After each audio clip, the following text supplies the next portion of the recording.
On today's episode of uintagarage, we start a small series dedicated to LS swapping these Chevy Squarebodies. Come along as I teach you some tips and tricks that I learned along the way. I'm Joe, and this is uintagarage.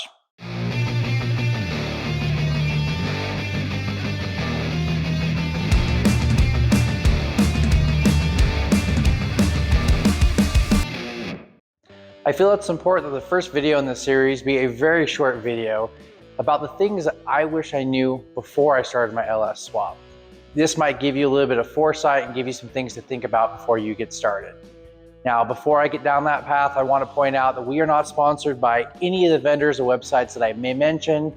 If I bring anybody up, it's just because I had a good experience with them. So with that said, let's get started. First, I suggest you do research on what engine you think you might want. If you plan on having a high revving turbo application that you're going to race, a 4.8 may be the best bet. Really inexpensive motors and they handle boost very well. Maybe you want to do lower end RPM grunt work like off-roading or towing, and in that case, a 6.0 may be your best bet. Or you can always go with the 5.3, which is a good mix of both worlds. So the first step you need to do is do some serious thinking and plan on what you're going to use the vehicle for, then decide what motor you want. The next thing to consider is your donor. Over the last summer, we completed 2 LF swaps here in my garage, and they were both successful, but one definitely had more challenges than the other, and most of those challenges were just because of the donor. If at all possible, I highly suggest getting a running, driving, complete donor vehicle. The reason why I suggest this is you will have all the parts you need and you can verify everything works before you get started. The second swap we did this summer, the donor vehicle was partly tore apart, so we found that we had a lot of broken and missing parts, including a cooked transmission that the previous owner swore up and down worked just fine. So if at all possible, try and get yourself a running, driving donor. The other good thing about that is usually you can part out the donor vehicle and recoup some of the money. Like in my case, I actually recouped all the cost of my LS engine just by parting out my donor vehicle. There is another option here. If you choose to go to the junkyard and get a junkyard motor, that's a great option as well. Just make sure that you're very comfortable with checking these engines out ahead of time so you know what to look for, make sure the vehicle or that the engine works well. Also, make sure you gather all the parts you're going to need, your harness, your tack module, your gas pedal, all of those things. Make sure that you know what all you're going to need if you're going to the junkyard and you're pulling a junkyard motor. So first thing you really got to consider is think about your donor, whether it be a junkyard, a running vehicle, or a parted out truck from somebody. Next, I suggest you join a support group. No, I'm not talking AA, but I'm talking some of these LS swap groups that you find on Facebook. There's one group that I've been particularly impressed with throughout this whole Squarebody swapping process, and that is the LS Swapped Squarebody GM Trucks online group. I can't tell you how many times I've had a question or I've been trying to think through something in my head. I've just logged on, got on that group, hit the search feature, and boom, I had a bunch of answers to my questions.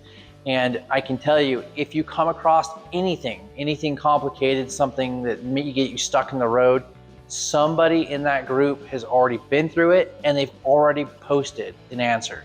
So go ahead and join some of these groups before you get started and save yourself a lot of time.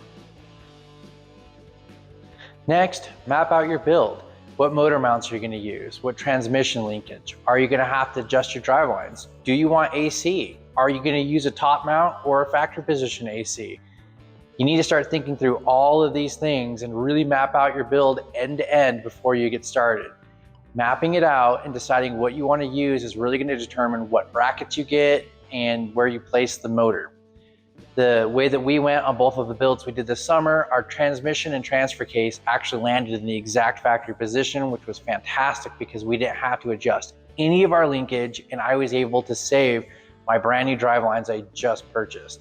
So make sure you consider this end to end exactly how you want it set up so you can start looking at parts. Let's talk about wiring. If you're on a tight budget, you can rework the harness from your donor vehicle. However, that is a little time consuming and you do run the risk of discovering a short or a loose connector somewhere in the harness. So definitely consider that.